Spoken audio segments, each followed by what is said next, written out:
बिस्मिल्लाहिर्रहमानिर्रहीम। मैं हसन अली, आप देख रहे हैं 4 टीवी। तो जवारिश इमली का हम नुस्खा तैयार करते हैं। ये हैज़े के लिए, मरीज़ के लिए काफ़ी मुफीद होती है।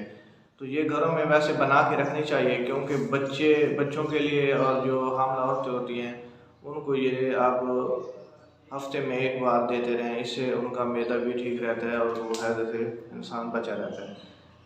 तो इमली लेंगे हम 1 पाव, आलू बुखारा लेंगे वो भी हम 1 पाव लेंगे, पुदीना बागी 5 तोला, ये नंबर 3 पे है। पुदीना बागी 5 तोला। सूंढ लेंगे 5 तोला। सूंढ ये अपना अदरक होती है, जो खुश्क अदरक होती है उसको हम सूंढ कहते हैं।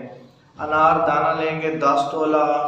ज़ारे शक लेंगे, ज़ारे शक, ये हम ज़ारे शक लेंगे 10 तोला।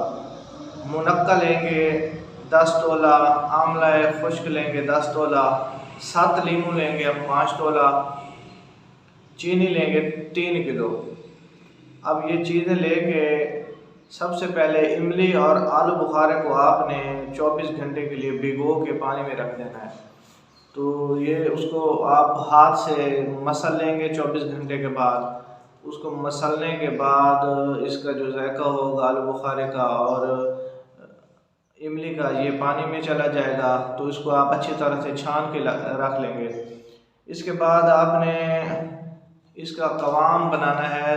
यही पानी लेंगे आलू बुखारे का और इमली वाला, इसमें हम 3 किलो चीनी डाल के इसको अच्छी तरह से पका लेंगे।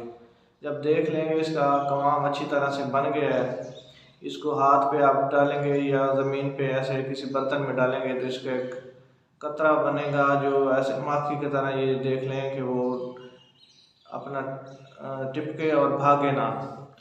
तो आपका कवाम ठीक बन गया है, ऐसा समझ लें। इसके बाद आपने सबसे पहले इसमें ज़ारे शेक और मुनक्का को डाल देना है। ये 2 चीज़ें आपने पहले डाल देनी है, इसको अच्छी तरह से हिला लेना है। फिर बाकी जो चीज़ें हैं उसका पाउडर बना लेना है। वो पाउडर उसके बाद आपने एंड में डालना है। तो आप देख लें आपकी जवारिश इमली तैयार हो गई है। ये आप मरीज़ को 2 से 3 टाइम आप इसको आधी आधी चम्मच दे सकते हैं।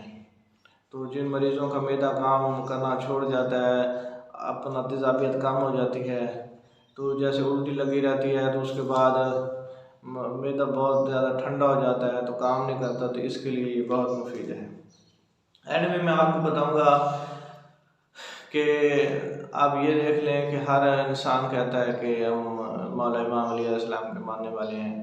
तो आप ये देखें कि मौला इमाम अली अलैहिस्सलाम को हमने शनाख्ती कोड के तौर पे नहीं मानना कि मौला का नाम ये है, वालिद का नाम ये है, वालदा का नाम ये है, जगह पैदाइश ये है। मौला ने कहा है मुझे आपने मानना है कि हमने मौला की माशियत पे अमल करना है, इमाम अली अलैहिस्सलाम के पीछे पीछे चलना है। उसको हम कहते हैं कि ये हम मानना कहते हैं, इताअत का नाम मानना है, फर्मा बरदारी है। जो जिस तरह उन्होंने ज़िंदगी गुजारी है हमने उस तरह से ज़िंदगी गुजारनी है। अगर हम अपनी मर्ज़ी से ज़िंदगी गुजारेंगे तो हम उनसे शफाअत की उम्मीद भी आप ना रखें, अपने आप को धोखा न दें, क्योंकि ज़िंदगी हमने मोहम्मद वाले मोहम्मद के तरीके से गुजारनी है, जैसे अल्लाह ताला को पसंद है हमने वैसे गुजारनी है। फिर हमारे लिए आखिरत आसान है, जन्नत है।